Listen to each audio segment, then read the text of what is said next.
तर स्टुडंट आता काय करू, आपण एक एक्झाम्पल बघू. जसं की तुम्ही इथे बघू शकता, एक एक्झाम्पल आपल्याला दिलेलं आहे. An iron ball of mass 5 kg. एक आयर्न बॉल आहे ज्याचं मास 5 kg आहे and falling freely from the height of 125 metre, म्हणजे 125 मीटर एवढ्या हाईट वरून तो खाली पडत आहे. आणि काय म्हटलं, it is falling under the influence of gravity, म्हणजे हा फ्रीली पडत आहे खाली. आणि फ्रीली पडत असताना त्याचं ग्रॅव्हिटेशनल ऍक्सेलरेशन सुद्धा दिलेलं आहे. ग्रॅव्हिटेशनल ऍक्सेलरेशन काय दिलेलं आहे आपल्याला याच्यामध्ये, g equals to 10 metre per second square. ठीक आहे. तर आता एवढं दिलेलं असल्यावर आपल्याला व्हेलॉसिटी आणि टाइम काढायचं सांगितलेलं आहे. तर स्टुडंट बघा, व्हेलॉसिटी अँड टाइम जर आपल्याला याचा कॅल्क्युलेट करायचा आहे तर आपल्याकडे बघा दोन फॉर्म्युले आहेत. तर दोन फॉर्म्युले कोणते त्या क्वेश्चनसाठी, तर तीन फॉर्म्युले आपण जे बघितले होते आता, तर त्यापैकी आपण लिहून घेऊ. v equals to G T, हा पहिला फॉर्म्युला होता. सेकंड फॉर्म्युला आहे आपला s is equal to half G T square. आणि तिसरा फॉर्म्युला होता आपला v square equal to 2gs.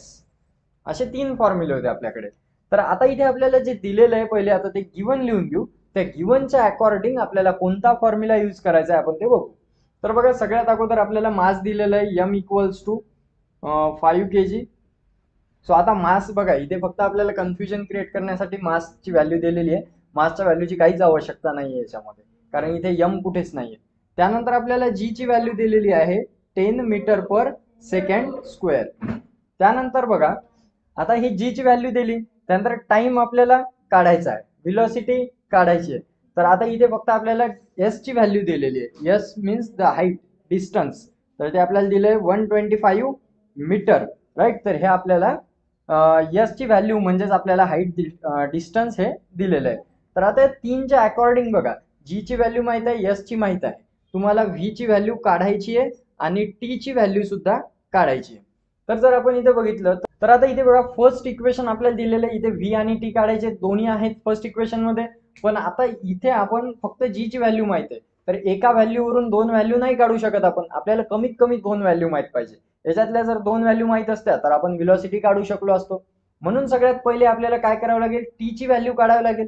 जर आपण टी काढली तर आपण व्ही काढण्यासाठी हा फॉर्म्युला यूज करू शकतो, राईट. तर बघा, हा फॉर्म्युला आपल्याला कामी पडणार आहे. नंतर टी काढण्यासाठी आता कोणता फॉर्म्युला यूज करू, तर बघा, जर मी सेकंड याच्यामध्ये बघ, थर्ड याच्यामध्ये, तर इथे टी आहेच नाही, म्हणून आपल्याला टी काढण्यासाठी हा फॉर्म्युला आपण वापरू शकत नाही. सेकंड याच्यामध्ये जर बघितलं तर इथे टी आहे आणि एस पण आहे आणि जी पण आहे. तर याच्यामध्ये एस ची व्हॅल्यू आपल्याला माहित आहे, जी ची व्हॅल्यू माहित आहे आणि टी ची काढायची. तर आपण हा फॉर्म्युला यूज करून टी ची व्हॅल्यू काढू शकतो, राईट. तर बघा, आता फॉर्म्युला लिहून घेतो मी. S equals to half G T square.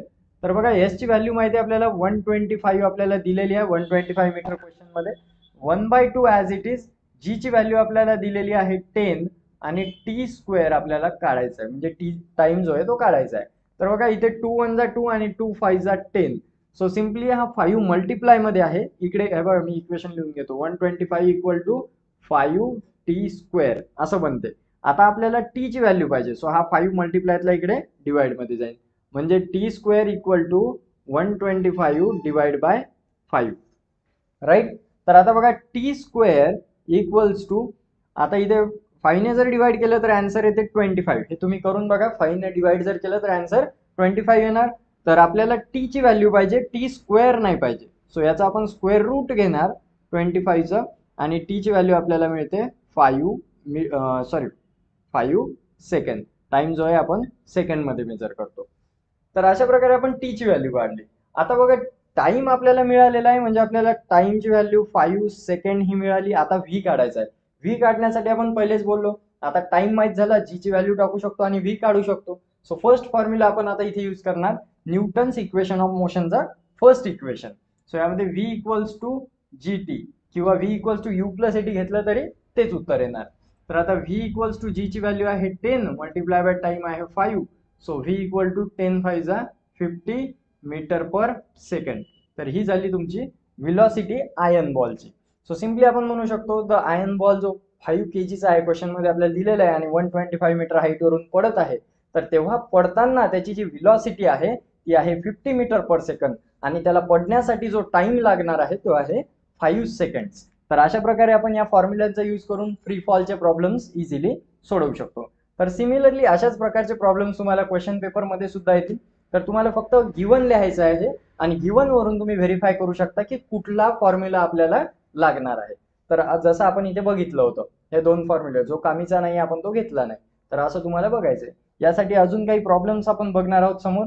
तर अशा प्रॅक्टिस करून तुम्ही इझिली सोडवू शकता. आता बघू आपला नेक्स्ट प्रॉब्लेम.